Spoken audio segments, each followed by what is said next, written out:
વાવ થરાદ જિલ્લાના થરાદના બોમ્બે માર્કેટ વિસ્તારમાં સ્થિત બીજા માળે ચાલી રહેલા કિંગ સ્પા સેન્ટરમાં ગેરકાયદેસર દેહ વેપારના રેકેટ અંગે મળેલી ગુપ્ત માહિતીના આધારે થરાદ પોલીસ દ્વારા શુક્રવારે સાંજે મોટી કાર્યવાહી હાથ ધરાઈ હતી.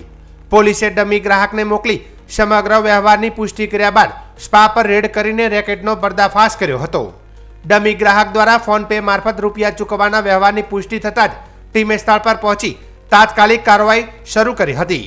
સ્પાના કાઉન્ટર મેનેજર તિલોક મદનજી મળ્યો હતો, જ્યારે આગળના રૂમોમાં તપાસ હાથ ધરતા એક રૂમમાં ડમી ગ્રાહક સાથે મહિલાને ઝડપવામાં આવી હતી.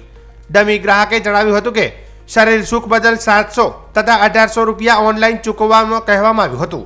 મળેલી મહિલાના મોબાઈલમાં દીપા નામે પેમેન્ટ રિસિપ્ટ મળી આવી હોવાનું પોલીસ સૂત્રો દ્વારા જણાવાયું છે. પોલીસ સ્થળ પરથી 2 મોબાઈલ ફોન, એકાઉન્ટ બુક, પેમેન્ટની નોટો, કોન્ડમ અને અન્ય સામગ્રી મળી કુલ 20,000નો મુદ્દામાલ કબજે કર્યો હતો.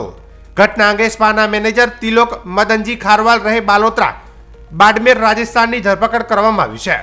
જ્યારે મુખ્ય સંચાલિકા તનુ મુકદર, તેનો પતિ શાહરૂખ ખાન તથા સહયોગી મનોજ સાલ્વી ફરાર થઈ ગયા હોવાની અંગે પોલીસે માહિતી આપી છે.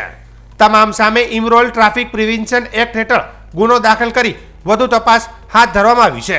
પોલીસની પૂછપરછ દરમિયાન ઝડપાયેલી 3 મહિલાઓએ ચોંકાવનારો ખુલાસો કર્યો હતો. તેમને 20,000 પગારના વચને આગળી ઘૂંટણમાં રાખીને બોલાવવામાં આવી હતી, પરંતુ સ્થાન પર સંચાલકો દ્વારા તેમને ગ્રાહકો સાથે દેહ વેપારમાં દબાણ કરી શારીરિક અને માનસિક શોષણ કરવામાં આવતું હતું. મળેલી મહિલાઓ ઉત્તર પ્રદેશ, દિલ્હી અને હિમાચલ પ્રદેશની હોવાનું બહાર આવ્યું છે.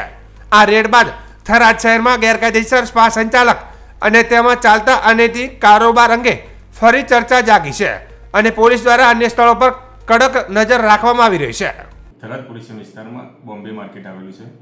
ત્યાં સ્પાના ઓથા હેઠળ આંતરરાજ્ય મહિલાઓને બોલાવી અને અનૈતિક દેહ વેપારનો ધંધો ચાલે છે તેવી ખાનગી રીતે હકીકત મળેલી. તે અનુસંધાને મહેરબાન પોલીસ અધિક્ષક સાહેબ શ્રી વાવ થરાદનાઓને જાણ કરતા તેઓ શ્રીએ તાત્કાલિક કાર્ય કરવાનું કહેતા મહેરબાન નાયબ પોલીસ અધિક્ષક સાહેબ શ્રી થરાદ નાઓને સદરહુ બાબતની સમજ કરતા તેઓ શ્રીએ એન્ટી હ્યુમન ટ્રાફિકિંગ યુનિટ થરાદનો અમોને ચાર્જ સોંપેલ અને તે અન્વયે કાર્યવાહી કરવાનું કહેતા અમોએ સદર બાબતે પંચો સાથે એક રેડનું આયોજન કરેલ.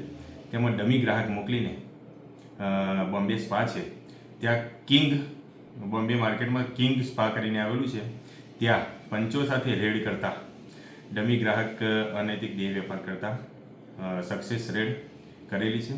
તેની અંદર જે મેનેજર હતો ત્રિલોક કરીને તેની કાયદેસરની અટક કરવામાં આવેલી છે અને પૂછપરછ દરમિયાન જણાવેલું છે કે ત્યાં આવો અનૈતિક દેહ વેપાર થતો હતો. તે શાહરૂખ કરીને જેના નામે સ્પાનું લાયસન્સ છે, તનુશ્રી કરીને, જે હરિયાણાની છે અને હાલ બોમ્બે ખાતે રહે છે, તેના પતિ શાહરૂખે આંતરરાજ્ય છોકરીને બોલાવી અને પોતાના આર્થિક ફાયદા સારું પ્રલોભન આપીને લોકો પાસેથી પૈસા પડાવવા માટે આવી પ્રવૃત્તિ કરતો હતો. 4 આરોપી વિરુદ્ધમાં ગુનો દાખલ કરવામાં આવેલો છે અને 3 જે સ્ત્રીઓ મળેલી છે આંતરરાજ્ય સ્ત્રીઓ, એની હાલ પૂછપરછ ચાલુમાં છે અને તેને નારી કેન્દ્રમાં મૂકવાની તજવીજ ચાલુમાં છે. ઓકે.